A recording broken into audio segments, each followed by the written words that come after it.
Петр Нойвер, он всегда находится рядом с всяческими авангардными институциями, связанными с экспонированием искусства, и вообще один из самых таких известных, активных в Европе кураторов современного искусства. Просто хочу напомнить, что в течение 25 лет он возглавлял музей МАК в Вене. Этот музей был просто музей прикладного искусства, но Петр превратил его в настоящий музей современного искусства, о чем он, наверное, в частности будет говорить. С удовольствием предоставляю слово Петру Нойверу.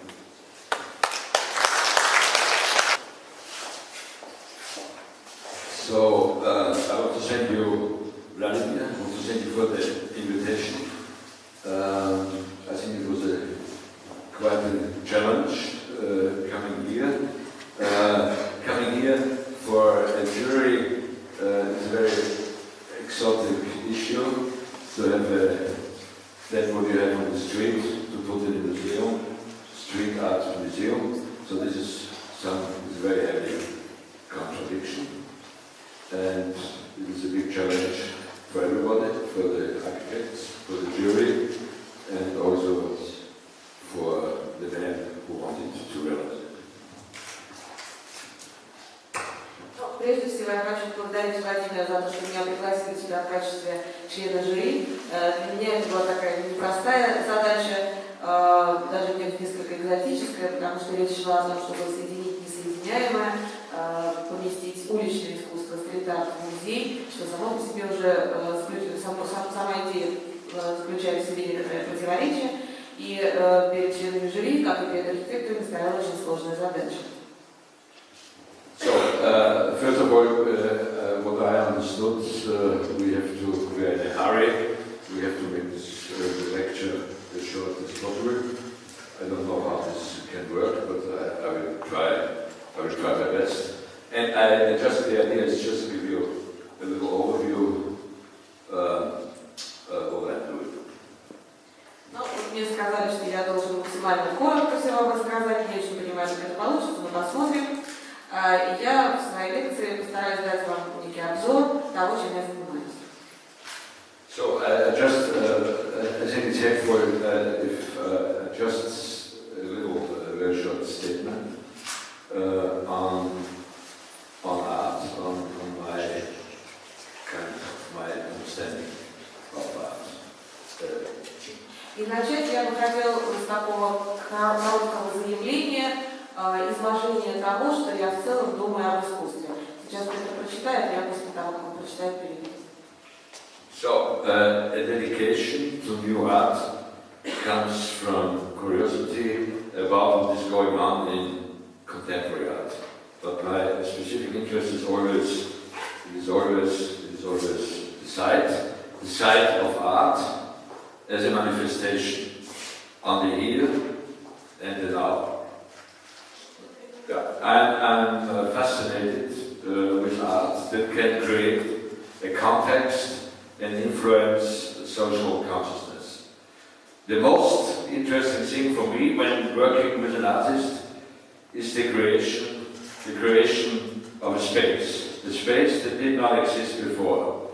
When an artist can generate his or her artwork for a specific site and control the overall circumstances, it becomes the site of an artist. This is something more than an exhibition. It's more than exhibition, a reception or a media coverage. Интерес к новому искусству проистекает из любопытства по отношению к тому, что происходит в современном искусстве. Но меня всегда более всего интересовала сама площадка, место, где создается искусство, как проявление состояния здесь и сейчас. Меня поражает, что интересует то, что искусство в состоянии создавать контекст и влиять на общественное сознание. Самое интересное для меня это то, когда, работая с художником, я вижу, как создается пространство, которое ранее не существовало. Это то, когда художник в состоянии создавать свою работу в каком-то конкретном месте и контролировать все, что там происходит. И вот тогда эта площадка, это место становится площадкой художника. Это больше, чем выставка, это больше, чем восприятие или освещение проекта в СМИ. What I mentioned now is the opposite. It's the opposite of a splendorous yet meaningless museum. An irremovable site created by the artist is the real manifestation of art. When this happens successfully, it completely transcends what can typically be done in an institutional setting. The site of an artist is an excursion. It's an excursion to the unpredictable.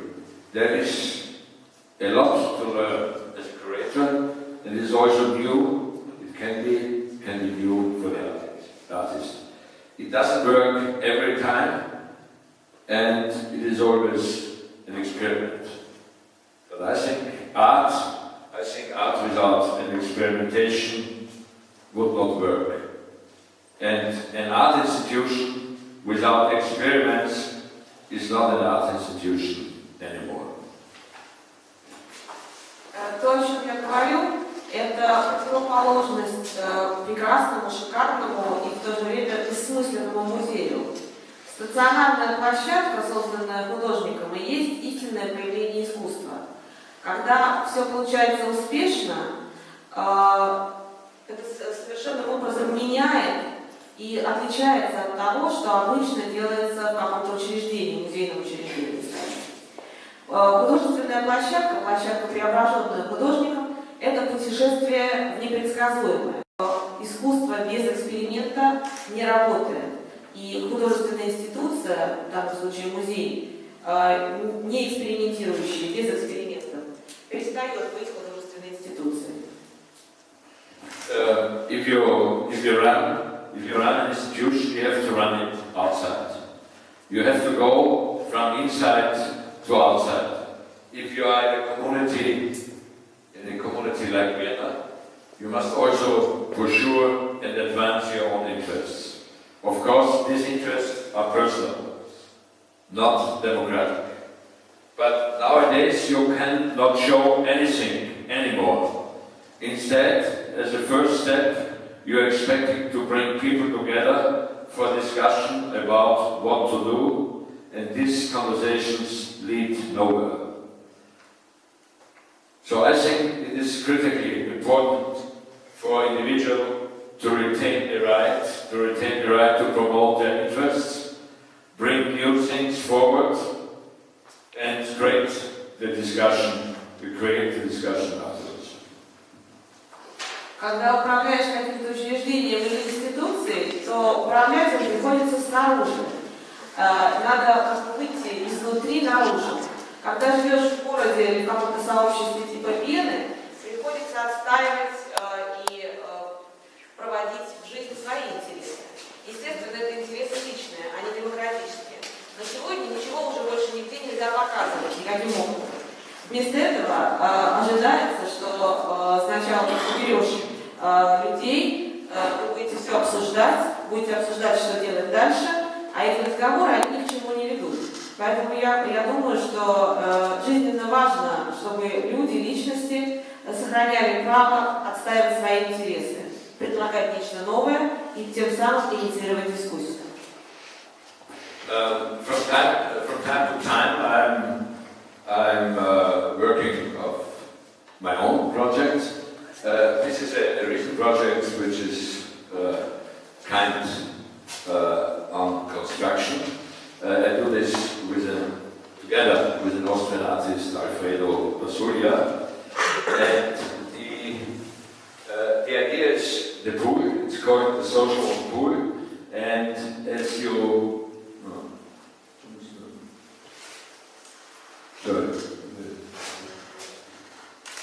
Space?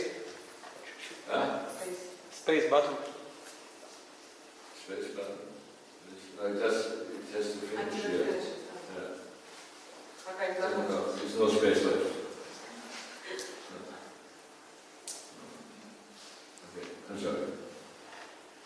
As you know, the pool is like the swimming pool. It's a Hollywood invention beginning in the 20s, which the pool was always, they put it also then in the desert, like Palm Springs. Palm Springs is where all the Hollywood celebrities and other people met in a place in the desert. But the pool was not so much for swimming, it was like an excuse or a statement for a social come together. Но изредка я из своих каких-то проектов делаю. Вот этот проект, который называется «Общественный бассейн», это совместный проект мой и венского художника Альфреда Пасуги. Бассейн здесь понимается как бассейн, скажем, изобретенный в качестве такого места для тусовки в 20-е годы в Голливуде, когда в пустыне, практически в местах типа Палм-Спрингс, где селились голливудские звезды, бассейн становился таким местом, в котором не столько плавали, сколько заявляли о своем социальном статусе и вокруг которого собирались. So this is maybe another kind of street art without street. And this pool it's I mean, we started this year, it's located far in the desert, and it's only reachable by foot. And it takes you, if you can drive, and these people have all this, I don't know how it's called, these cars where you can go everywhere in the snow and the desert, but still you can't make it here, so you have at least 1 hour you have to go. Это такое уличное искусство, своеобразное только без улицы.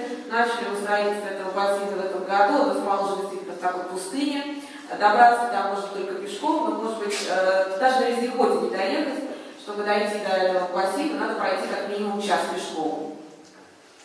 So this is an idea to put a piece which you can find it if you get the coordinates from a gallery, which will be organized. But usually nobody will pass by just by accident. So if you really want to find it, and if you want to have a little party, 2 people or 3 people, they can go in the desert. Просто так мимо этого объекта никто не пройдет.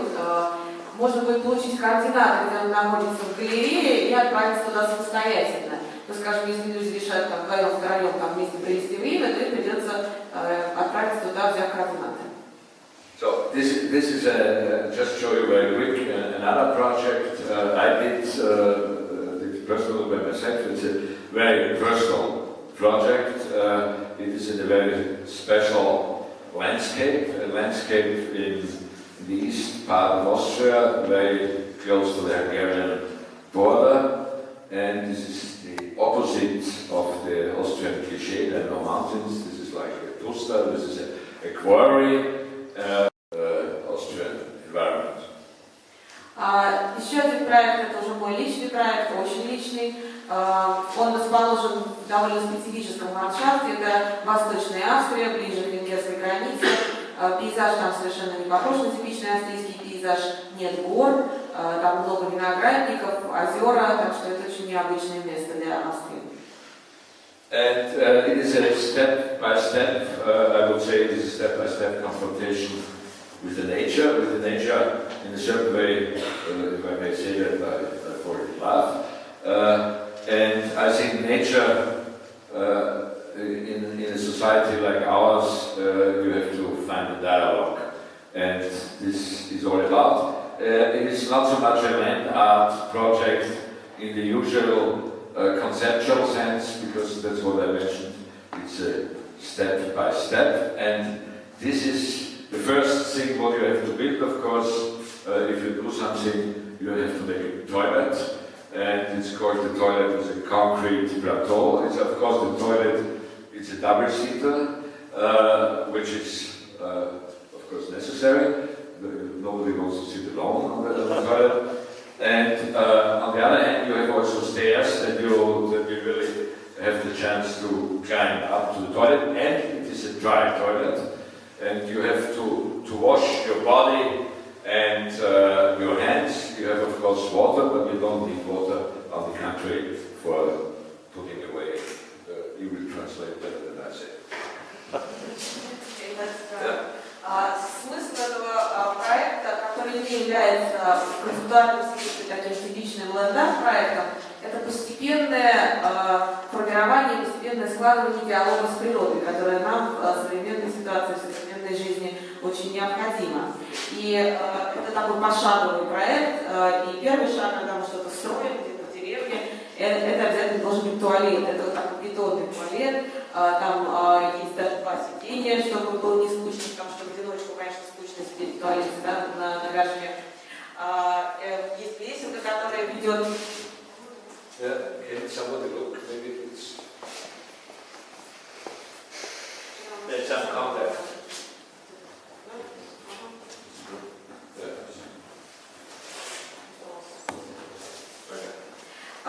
И туалет сухой, там, конечно, есть вода, но вообще-то в деревне все делается естественно, никто ничего за собой не смывает. Okay, so I just show it in a. It's still a work in progress. It's not finished. I mean, the idea is never will be finished. So the step by step. This was the toilet. This is like it's called, the project is called the pit, and there is a wine cellar which is more than 200 years, which was the existing. This is this part, and the first thing was the excavation I did to make a pit, so under the earth to open the cellar on the backside, and then to have a kind of decoration. It's like a 75 meter long passageway, and then you have a big staircase which is going another bit, which is natural. And then you have this wing stairs, because everything is under the level of the ground, like 3 meters. Then you have to go up with the stairs. So it's the ground, the property is in 2 parts. Но вот на этих фотографиях видно именно этот проект в процессе создания. Он, конечно, никогда не будет закончен, как я чувствую. Называется он «Яма». Вот на фотографии вы видите, это старый, существовавший ранее на этом участке винный погреб. Ему более 200 лет. И этот винный погреб я как бы оголил, вырыв яму. К погребу ведет дорожка 75 метров длиной, лестница, в конце которой тоже спускается уже в естественную такую яму, в естественный овраг. So just go further. This is the landscape. What I said, everything is artificial. It's like it's a cultivated landscape. I mean, you have a lot of vineyards. There was a quarry which was active until the 1920s. So this is the project in total. And what I did, of course, if you have a quarry, it was like many hundred years, they took stone, and once you have to bring stone. No? And this was my project, and this is, there are 36 concrete cubes.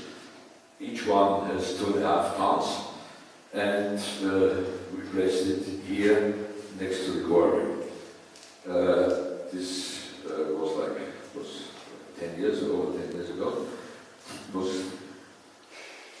So they are now already taken again by them. Ну, как вы видите, ландшафт этот такой искусственный, то есть человеком обработанный возделанный механизм, виноградники, и раньше там был карьер, из которого столетиями брали камни, и мы решили, что если оттуда брали камни, то надо вернуть туда что-то в природе. И вот 36 таких бетонных кубов по 2,5 тонны весом были установлены. Но это произошло 10 лет назад, то есть мы как бы вернули природе ее собственность, и постепенно она завладевает этими кубами. It was like 10 years ago. I mean, what I call the cube 37, the 37th cube. And this is some little box where you can live or stay overnight. And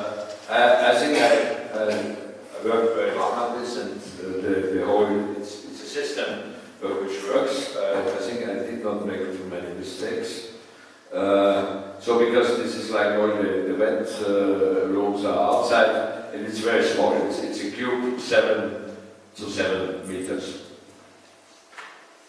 Ну и вот эти 10 кубов, они, 36 кубов, это 10 лет назад были поставлены, а потом я сделал 37-й куб. Это такой своеобразный ящик, бокс, где можно и переночевать. Это такая работающая система совершенно. Надеюсь, что я не допустил большое количество ошибок, создавая его, но действительно небольшой, 7 на 7 метров. And I also tried to pick certain things like the stairs. It's something which is traditional, and they had a very beautiful traditional architecture, a very modest architecture, but this is all people destroyed it, of course. So, and also to have a whitewash, which they don't do anymore, because whitewash means you have to, it's not a paint, it's natural color, you have to do this every year. And also what I did, because there was such a bad, stupid, disgusting architecture around, like all these people who will touch us.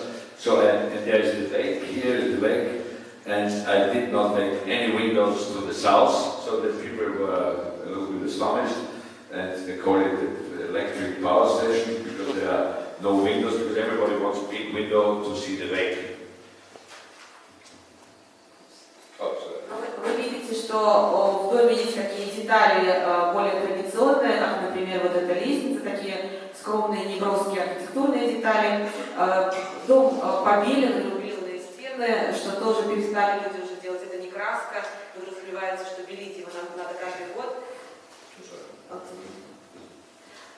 И поскольку там вокруг такая ужасная архитектура дачных домиков, которые люди себе строят, а дом стоит на берегу озера, я решил не делать окон больших, то есть на юг, со стороны выходящей на юг, нет окон. И это повергло окружающих в недоумении некоторое, потому что подразумевалось, что должны быть окна, смотрящие на озеро. И этот дом даже называли электрической подстанцией, потому что там нет окон. Okay, I think we've been short. There was once Carlos Capa here, and very proud to make a statement on this, but I think we can't take too much time.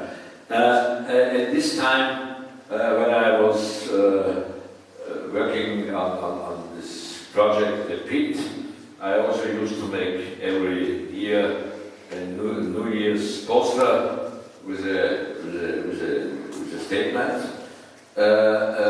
And this was, in the year it was called Buried Vision. I just have some bookshop, they put it now on display in Vienna, so therefore this is just a photo. And interesting is that the day I made the photo, one of the big walls collapsed.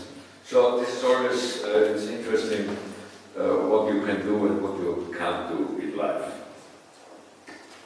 Ну, пока я делала этот проект, яму, каждый год я делала такой плакат с заявлением, и вот на фотографии плакат, который был помещен в витрине одного из венских книжных магазинов. И на тот момент это заявление называлось «Похороненное видение будущего». И в тот день, когда была сделана эта фотография, рухнула самая большая стена постройки. И этот факт как бы иллюстрирует, что не все в жизни можем сделать то, что хотим. So another project which I will go quick through is a project which was for me very important, personal. When I took over the MAC, the museum, there I had not the idea, but the passion, and it was kind of I understood that I have to do it, and to make a terrace plateau, I call it a terrace plateau. It was built 1991 to 93, and it was also on one hand a gesture to invite, I can show you some images, the people from outside behind, because Vienna and everything is orientated on the ring. This is this kind of beautiness, and behind this is the garbage. So it was for me important to go the other side. Ну, вот этот проект тоже для меня очень важный. Начал над ним работать, когда стал директором МАК, это Венский музей прикладного и современного искусства. И идея, назывался проект «Терраса», «Плато». Этот проект был рассчитан на то, чтобы пригласить людей как бы снаружи в музей, потому что в Вене все ориентировано на ринг, и то, что расположено как бы вокруг ринга и внутри него, а за стенами этой красоты может всякий мусор находиться. Вот мне хотелось как-то изменить эту перспективу.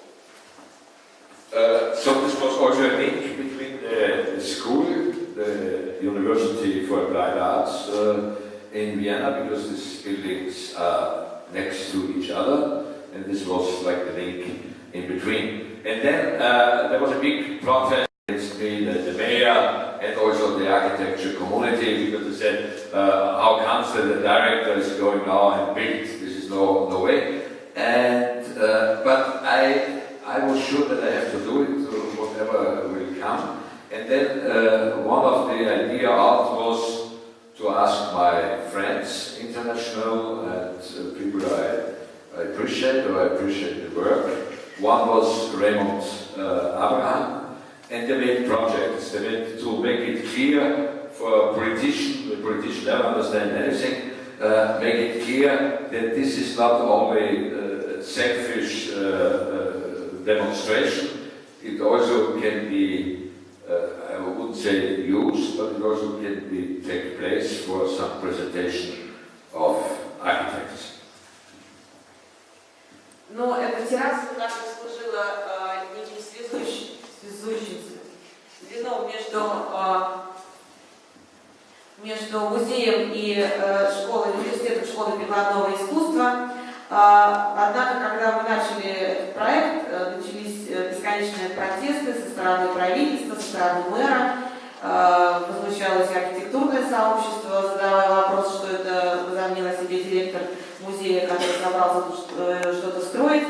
Но я был уверен в необходимости этого проекта и обратился к своим друзьям по всему миру, в том числе к архитектору Реймонду Абрахаму с просьбой помочь в создании этого проекта, не в последнюю очередь для того, чтобы дать понять политикам, которые, в принципе, и так ничего не понимают, что это отнюдь не эгоистичный какой-то проект и желание директора музея, а что это пространство может быть использовано в разных целях и как демонстрация новой архитектуры в том числе. And so I think there are some really interesting projects from some really interesting architects, and I just show this very quick. The first was Raymond Abraham. This is the situation. On one side is the school, the architecture school also of University of Applied Arts, and this is the museum.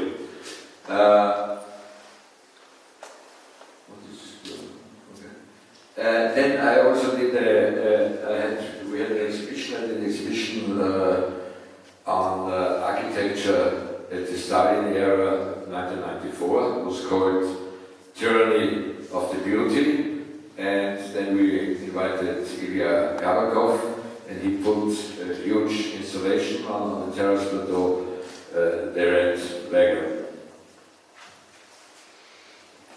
Ну вот интересным, первым в череде этих интересных проектов стал непосредственно проект Реймонда Абрахама среди остальных архитекторов.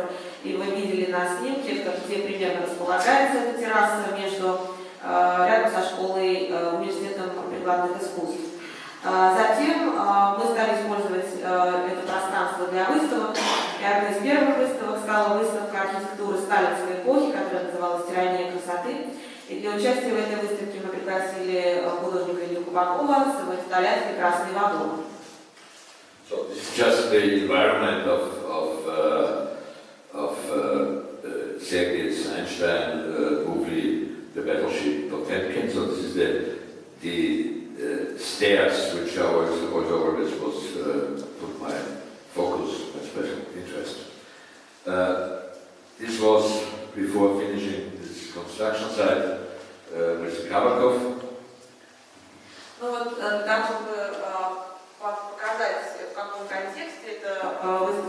оказалось. Я просто включила сюда кадр из фильма Эйзенштейна «Броненосец Потемкин», кадр Одесской лестницы. А на следующем снимке как раз завершение работы над строительством инсталляции, где как раз Илья Кабаков стоит на ступеньках. So this is a project by Günther Domenik. Maybe you can make it synchronous. The names, because otherwise you will say it. Okay. Günther Domenik. Это проект Гюнтера Доменика. This is Eric Moss. Это Эрик Мосс. And this is called Himmelblau. А это Коп Химмельблау. And this is Levius Woods. Levius Woods, I think, a very special architect who just died last year. А это Левиус Вудс, очень необычный архитектор, который в прошлом году.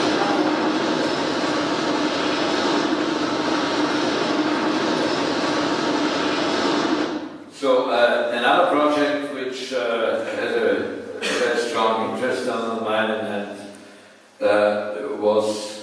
this already started this more than 10 years ago, called CAT, the Contemporary Art Tower. The CAT is the buildings, there are several buildings, the enormous flag tower. They have also dominated the landscape since the end of World War II. And it's a relic of a very dark history of the country, of Austria, and it's not to remove. It's built for stability and immovability. And the architect he built all these flag towers, anti-aircraft towers, was Friedrich Nams in the Nazi regime. Следующий проект — это проект, который тоже вызвал очень большой резонанс, назывался он CAT, то есть Contemporary Art Tower, башня современного искусства. И завязан он был на венские флактурные. Флактурные — это башни ПВО, огромные башни Второй мировой войны, и символизируют собой такой темный период в австрийской истории. Архитектором всех этих башен был Фридрих Намс. And the idea was, if we have this very negative energy, and art is, I think, the only energy which can take also the most negative, to make the center of contemporary art, was the idea. И идея состояла в том, чтобы превратить вот эти флактурные, одну из флактур, как вместилище негативной энергии в центр современного искусства, так как, по моему мнению, только искусство способно как-то трансформировать эту негативную энергию.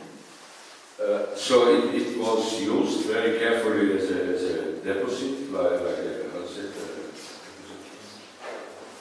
where you put, drop the name, in English, where you put artworks, no? How do you say that in English? Yeah, well, like, the deposit was. And so we have, there were really, because there were also said this beginning of the collection had to do something, of course, with the environment, with the reflector, but this was not the idea of what we had. Мы хотели превратить эту флактуру в такое хранилище, музейное хранилище. И начало собирания этой коллекции, этого хранилища, надо было, конечно, увязать и с окружением этих флактур, и самими флактурными, но не это была наша главная идея. So the idea which didn't work was to make a collection for the 21st century done by the artist, so that you don't buy the artwork, you invite the artist, arrange a space for the artist, and then you have an art piece from the artist for the next 2000 years. Идея, которая, в общем, не выстрелила, не сработала в конечном итоге, состояла в том, чтобы создать коллекцию искусства 21 века, но не путем покупки произведений искусства у художников, а путем приглашения художников, потому чтобы они создавали свои произведения, оставляли их музеем, и таким образом мы получили коллекцию, которую можно 2000 лет хранить. But what I show you very quick is the work which is in, and I think only one sentence to its contemporary art doesn't have any space anywhere, because you can't put this in a historical museum. Contemporary art in a certain sense, I mean, you have still paintings, you have still other things, but if artists are really going in big installation, there is therefore galleries trying finding industrial parts in industrial buildings. So this was just a deposit where there was not a showroom, was no exhibition, just where we put the art. Но идея, что там внутри находится, буквально несколько фотографий, это современное искусство, в определенном смысле, конечно, я имею в виду не живопись, а, скажем, масштабные инсталляции. У него как бы нет места, где ему негде находиться. Галереи, конечно, что-то пробуют в традиционном музее, современное искусство не находит себе места. Но в галерее, скажем, ищут какие-то промышленные здания, какие-то производственные помещения. Так что наша флактурна, она должна была выполнять функцию хранилища. What I figured out is kind of the most luxury space because it's over-dimensioned. And we also have walls until 8 meters, so you can make any sound installation you could imagine. So nobody can build this, nobody would build. It didn't work out, and now it is closed, the Flacard. But the idea was really a lively living center of contemporary art. Но нам казалось, что это такое оптимальное место для хранения именно современного искусства. Это огромное здание, таких больше строить никто не будет, там стены по 8 метров, то есть там даже можно любые звуковые инсталляции делать. Но, к сожалению, в итоге не получилось, хотя наша идея состояла в том, чтобы создать живое место. So it was not, we didn't collect cars, there were of course sculptures from artists. This is one of the great artists, Franz West, died last year, and he put Ferrari and painted it over, and this was, then it became, the car became a piece of art. Even the value was 3 times more. So this was the performance, and then the car went in the factory. Ну вот здесь автомобили, у нас там, конечно, коллекция автомобилей была, это Феррари, которая залил краской художник Франц Вест, он тоже умер в прошлом году, к сожалению. После вот этого перформанса цена на автомобиль выросла в 3 раза, такие мероприятия там проходили. So that's a project by Erwin Gohr, also an Austrian artist. So just to give an idea, you really could do things in connection, and we always try to involve the artist. So it was not a showroom, it was not a museum, it was really just it was only open on Sunday, only 1 day a week. Ну еще вот какие-то инсталляции делал там Эрвин Фурье, так, чтобы создаваемые художниками работы были как-то связаны с этим местом. Но это был не музей в традиционном понимании, не какая-то галерея, не шоурум. Открыт он был только по воскресеньям. This is an installation, a video, which did a group, Petrich, for the Flacard. So it has to do something with the materialization, of course. Это вот видео, то, что закольцованное видео, которое группа Petrich сделала для непосредственно этой Сатурна. And then there were 2 artists who did 2 interventions because we wanted to have the tower as it is, also the ugliness and the distance, and not to make it pretty or not to paint it. So there was invited 2 artists. One is Jenny Holzer with projection on the flag tower, and the other James Turrell with a sky space. The sky space is they worked out the project without any honorarium, but it seems that it won't be realized. 2 художника также создали проекты, связанные с интервенцией, то есть с внедрением в пространство этих фактур. Мы не хотели их украшать или раскрашивать, делать их более приятными на вид. Но вот одна инсталляция, это были проекции Джимми Хольцер, а второй проект Тарла, он, к сожалению, он готов работать без гонорара, но, к сожалению, не был осуществлен. So just one example, for me an exhibition is not, I never understood an exhibition to take from somewhere artworks and then put it and make a presentation and then send it back. So what we tried was always to go have an involvement with the artist, to have a dialogue, and this took sometimes, it took nearly not a generation, but it took quite long. And this is like James Turrell, this is the artwork, showed the intervention he did for the Flag Tower.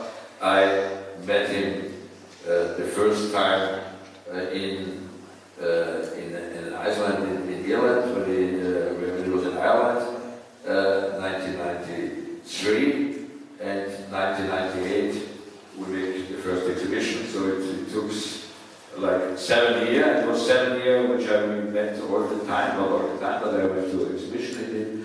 So I think in the end, an exhibition was called The Other Horizon, which I don't show you now here, but then we had 99 built within the Sky Space in Vienna, and 2004 the Marktlight, so the tradition of building was on permanent light, which is not anymore permanent.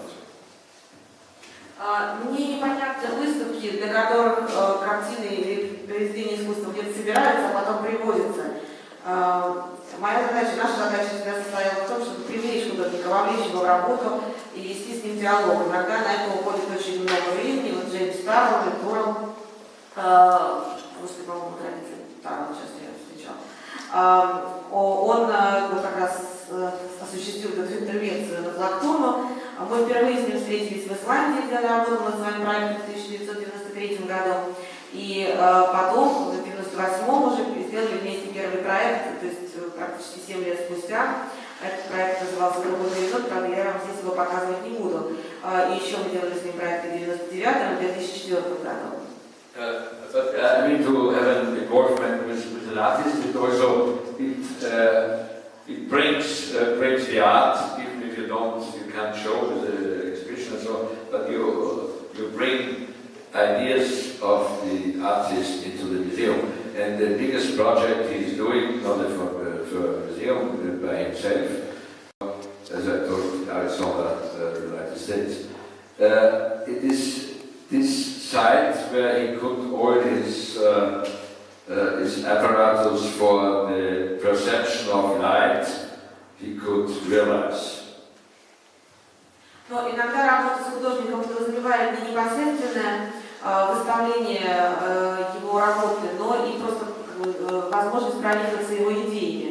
Вот так как раз с Джеймсом Торлом обстоит дело. Я имею в виду его грандиозный проект, на котором он до сих пор работает, который пока еще не открыл.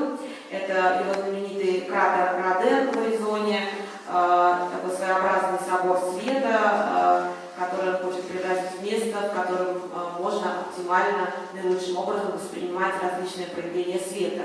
Кратер он обнаружил в 1974 году, и вот с тех пор продолжает над ним работать.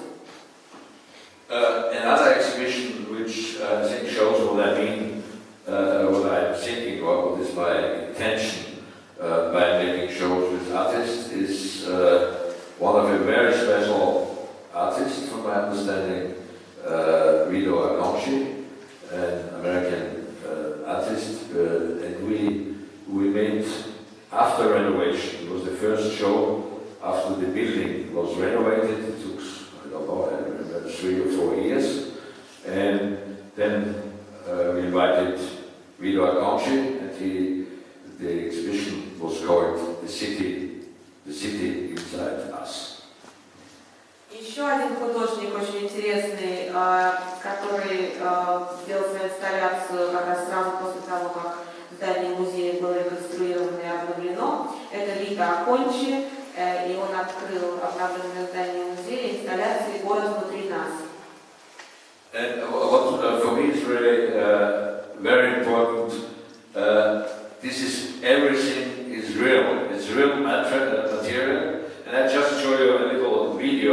So what he did to repeat one-to-one the existing space. So you can't, if you repeat it one-to-one in real material, even stronger material, because he wanted that the people go on the roof of the museum. And now they could not go on the roof because the glass was not prepared for it. The glass, what he took, he put the skylight of the museum was really which protect the people to go. So if it's one-to-one, the space he did, you can't put it in. So you had to shift it. And this is what he did. Hard to explain. Суть его представляется довольно сложно объяснить, но что он попытался сделать, все материалы, которые он использовал, были настоящие, он попытался воспроизвести одно к одному существующее пространство. И здесь речь идет о стеклянной крыше музея, на которую выйти было нельзя, но он, это пространство, в которое попасть было нельзя, единственный выход было повернуть его, сдвинуть. И вот это сделал Вита Окончи. So this was the renovated space, the exhibition hall, and this was the project by Vito Acconci. But he did it in real. Everything of the material was real, even stronger material. Ну вот так выглядело помещение. Можно звук дать, да? Вот так это выглядело помещение после реставрации, и Вита Окончи, он как бы сдвинул эту крышу, то есть воспроизвел ее под углом и с тем же Sie kann den Zentralraum horizontal in zwei Schritte. Just 2 minutes that you then out is again reconstruction after renovation.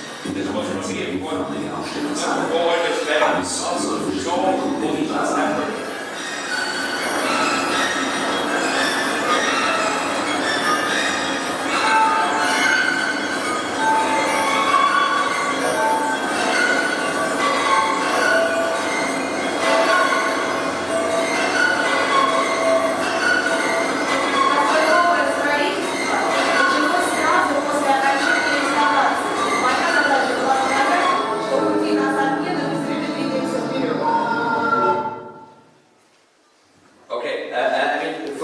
For me was very important. You have a renovated space. That means you have nothing done. You just repeated what already was done. So nobody saw the renovated space. They saw an installation by an artist, by Vito Acconci. And I think just this, for me, this was is a very important move. Но для меня это был очень важный шаг. Мне хотелось, чтобы зрители, не видя еще отреставрированного пространства, увидели уже эту инсталляцию. То есть никто на самом деле самой крыши, да, вот этой стеклянной, не успел увидеть. Они, все, кто пришли в музей, сразу увидели вот эту сдвинутую, воспроизведенную в тех же материалах крышу, выполненную Вита Окончи. This is a completely other project I did with Erwin Buhr. The artist also, he had this blown up car.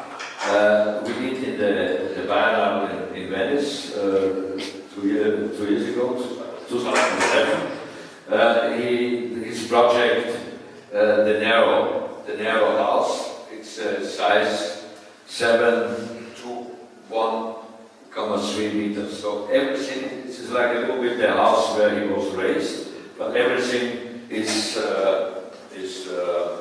put it together. It's only 1 meter and 30 centimeters. So, and it's a very normal, everybody in Austria, it's a very everyday house.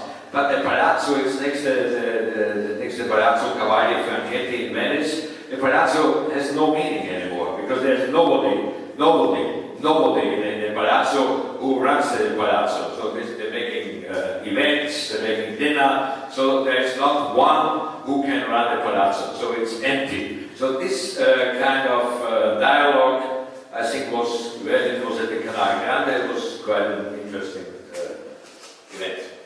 Вот эта инсталляция, проект, который я делал тоже с австрийским художником, мы видели его работу, такую надутую машину во Флакторме. Это Эрвин Бур, его инсталляция называлась «Узкий или сплющенный дом». Она демонстрировалась на 54-й Венецианской биеннале в 2011 2011 году. Это дом длиной 7 метров и шириной 1,30 м воспроизводит дом, похожий на тот, в котором художник вырос. Только все в нем сплющенное, все предметы в нем реальные, скажем так, унитаз, столы, стулья, тарелки, но все сплющено вот, для того, чтобы поместиться в это пространство 1,30 м шириной. И туда можно было заходить. Дом этот располагался рядом с палаццо Кавалли, и вот этот как бы сплющенный дом вступал в диалог с этим палаццо, которое уже перестало быть жилым, им никто не управляет, им никто не живет постоянно, им только проходят какие-то мероприятия и вечеринки. И на Гранд-канале, в Венеции, на Большом канале, и мне показалось, что они в очень интересном взаимодействии находились, этот узкий дом Альбина Бурма и палаццо. An excellent, just a second.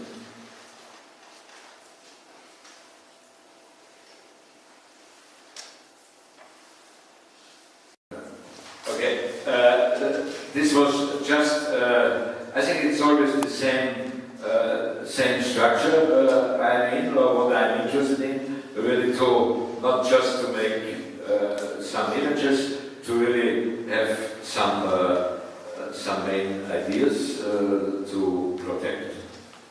This is the artist. Но на самом деле идея всегда состоит в одном и том же. Мне интересны не образы, не картинки, а идеи, которые я хочу защитить. So there were also other artists invited. Everybody made a special project, and this is one of the projects that came out, and this is now on the top of a big ring in Vienna, also by Erwin Wurm. And this is a project that just finished 2 weeks for Austria, but in a different context. Ну, на предыдущем снимке была тоже работа Эрвина Бурма. Это такая искаженная моторная лодка, которая находится на крыше здания в Вене. И вот, наконец, один из последних проектов, который закончен буквально 2 недели назад. Проект этот архив искусства, который создает Лучано Бенеттони, и я в нем, Лучано Бенеттон, и я в нем отвечаю за Австрию, и вот это мой вклад в этот архив. So just because it's interesting, he delivered to each artist a canvas 10 to 12 centimeters. So this is like a painted glass. No, I mean nobody, usually an artist can't work with this size. So this is like, from my understanding, it's like artworks, because artists have to do what they don't want to do if they have a gallery. They're telling them we need 5 more of this or this, it also doesn't get paid, an artist. If it's an artist who is known in the market, 50% gets the gallery, and then from the 50% he has to pay 50% to the government. And the others don't get any money because nobody is not recognized. So this, like what Benetton got the donation, and this was quite interested. I will show you 2 images. Но суть этого заказа со стороны Бенеттона состоит в том, что каждый художник получает пространство, холст 10 на 12 сантиметров. И это, естественно, такая довольно неудобная и неприятная для художника работа, но определенным образом она воспроизводит реальную ситуацию в художественной жизни, когда художнику приходится делать то, что он не хочет. Но вот мне показалось, что это очень такой характерный для существующей ситуации проект, и я покажу вам несколько примеров. So, I mean, the canvas was the idea. The people didn't, they were really good artists, good architects, didn't follow so much this idea. This is a project by Frank Gehry. So they took the canvas as like a polish, and the other one is by, and he put, you could not, probably you could not show this in the United States of America. It's explosive items. Ну и художникам эта идея не очень понравилась холстом, поэтому они стали делать какие-то разные вещи. Вот Франк Герри использовал холст, сам холст как материал, а австрийский художник Анфук, он сделал такую вот инсталляцию, наверное, в Соединенных Штатах его нельзя было показать, потому что это взрывчатые вещества. So this I make very quick. I did because I'm quite proud of it. I did in the past two exhibitions. One was I think Davai in just have a look where this was. Too much paper. Gone. Okay, so yeah.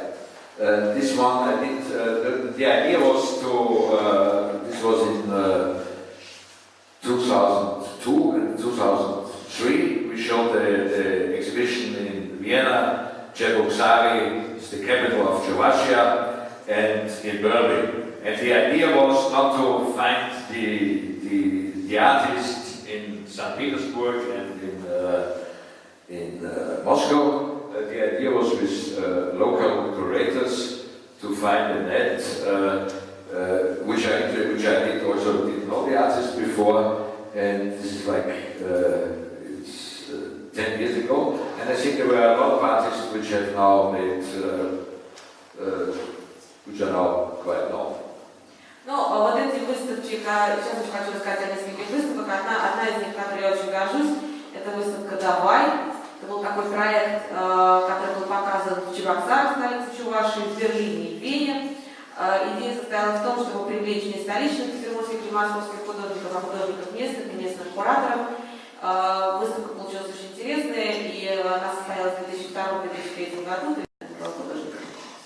This is the original, the blue noses, but they were not so much known at this time. And they had a studio in an atomic, former atomic plant, and you have to go to a Mexican restaurant, ever, then you come in this studio.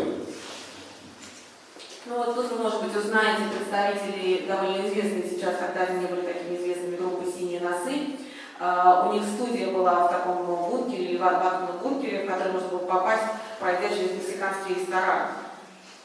And the one I did in 2011 in the Shushev Museum, Architecture Museum, State Museum in Moscow, was Austria Davai. And I always, for me, it's very important, contemporary. That means artists as well as architects and designers, but you have to separate them because an architect, of course, is not an artist. И ответная выставка, которая называлась «Австрия Давай», состоялась в 2011 году в музее Щусева в Москве.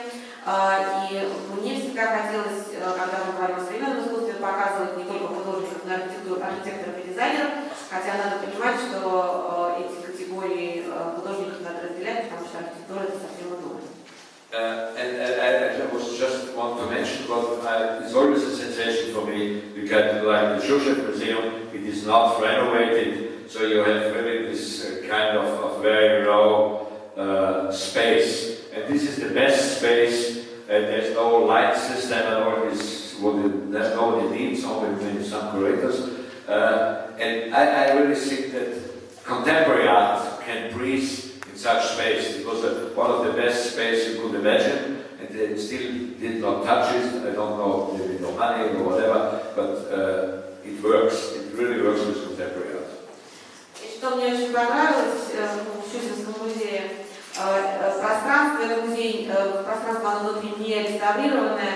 И мне кажется, что именно в таком пространстве может дышать и существовать современное искусство. Это помещение, в котором нет специально выставленного света, такие грубые стены.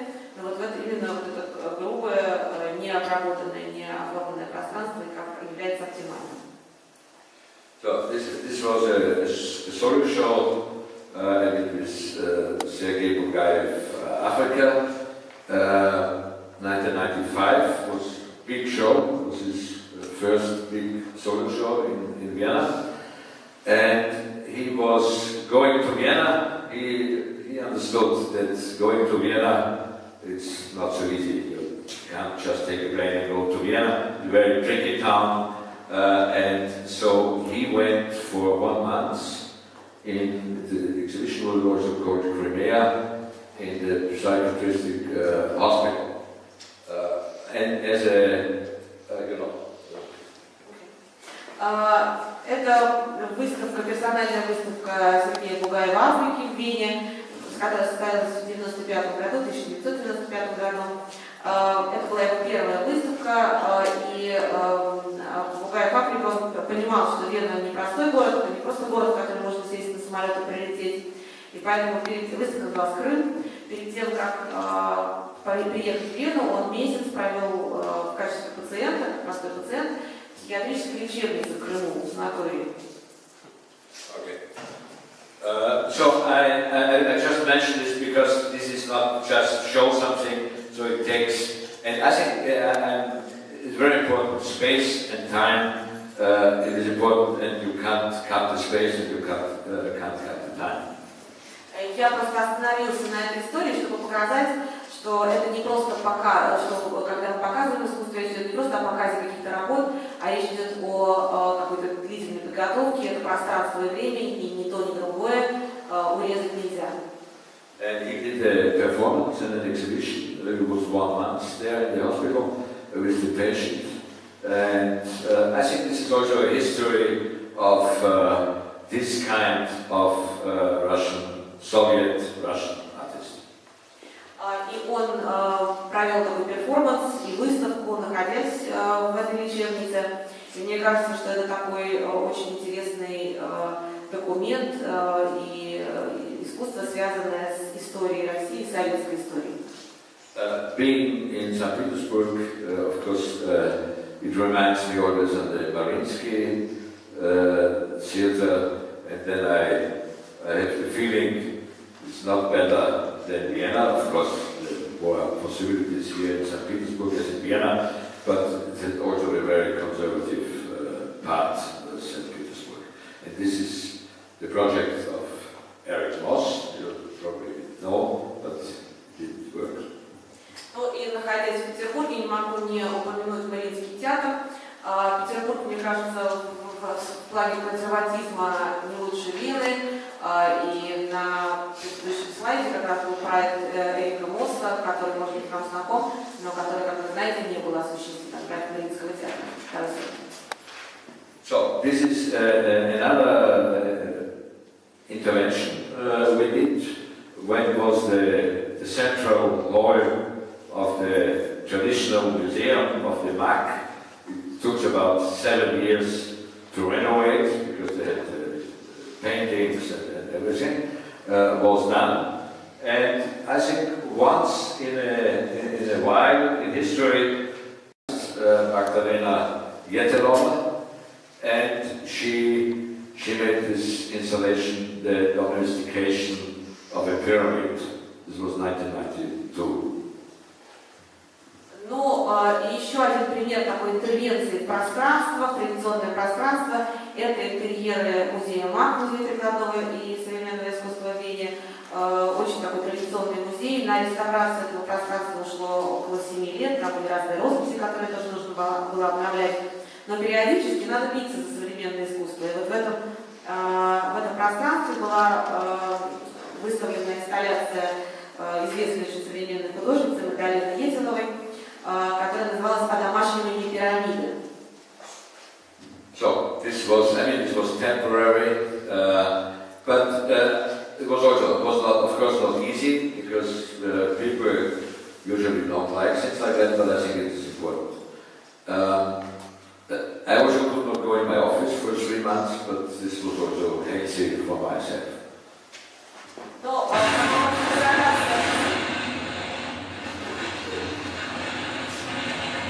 Судьба этой инсталляции была непростая, далеко не всем она сразу понравилась. In the garage, in the MAC, so this was my little lecture. Not a curated show. But it became much more like a guerrilla operation of multiple small cells.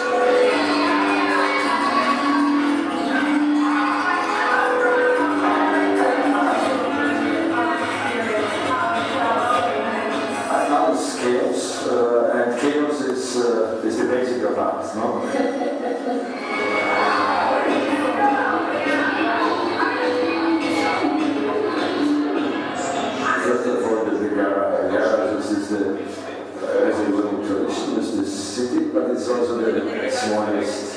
item on the space.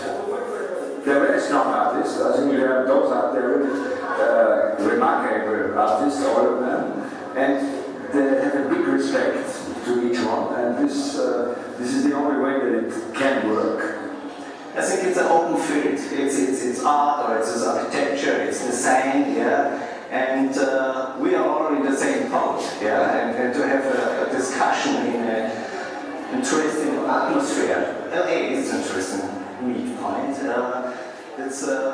I think we need.